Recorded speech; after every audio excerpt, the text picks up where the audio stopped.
દાહોદ જિલ્લાના સુખસર પોલીસ મથકમાં ફરજ બજાવતા સ્વર્ગીય જીતેન્દ્રભાઈ મચ્છાર થોડાક દિવસ પહેલાં ચાલુ ફરજ દરમિયાન માર્ગ અકસ્માતમાં મૃત્યુ પામ્યા હતા. પોલીસ કર્મીના પરિવારને એસબીઆઈ બેંકે 1 કરોડ રૂપિયાનો ચેક સહાય રૂપે એનાયત કર્યો હોવાનું સામે આવ્યું છે. નોંધનીય બાબત છે કે ફરજ દરમિયાન ઉપરોક્ત પોલીસકર્મી જીતેન્દ્રભાઈ મચ્છાર માર્ગ અકસ્માતમાં ઝાલોદ નજીક મૃત્યુ પામ્યા હતા. એસબીઆઈના એમએયુનો પ્રથમ મોટો લાભ મૃતક પરિવારના સભ્યોને મળ્યો છે. ગુજરાતના પોલીસ વડા દ્વારા એસબીઆઈ બેંક જોડે તાજેતરમાં એમઓયુ કરવામાં આવ્યું હતું. દાહોદ જિલ્લા પોલીસ વડાએ મૃતક પોલીસકર્મીના પરિવારને 1 કરોડનો ચેક એનાયત કર્યો હતો. ફરજ દરમિયાન જીવ ગુમાવનાર કોન્સ્ટેબલના પરિવારને 1 કરોડની આર્થિક સહાય મળી છે.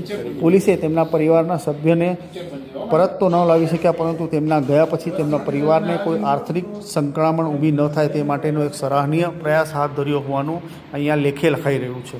દાહોદ જિલ્લા પોલીસ પરિવારના અમારા સભ્ય એવા અમારા પોલીસ કોન્સ્ટેબલ શ્રી જીતેન્દ્રભાઈ સોમભાઈ મચ્છાર જાપપૂર્વ ગામના અને સુખસર પોલીસ સ્ટેશન ખાતે ફરજ બજાવતા હતા. કમનસીબે એક માર્ગ અકસ્માતમાં એમનું મૃત્યુ થયું.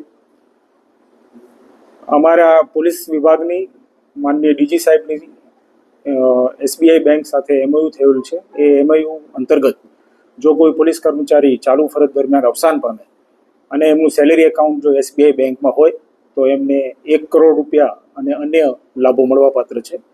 એ એમઓયુના અંતર્ગત આજરોજ અમારા મૃતક પોલીસ કોન્સ્ટેબલ શ્રીના પરિવારજનોને એસબીઆઈ બેંકના અધિકારીઓની હાજરીમાં એમને જે મળવાપાત્ર 1 કરોડ રૂપિયાનો ચેક છે એ અમારા દ્વારા આપવામાં આવ્યો છે.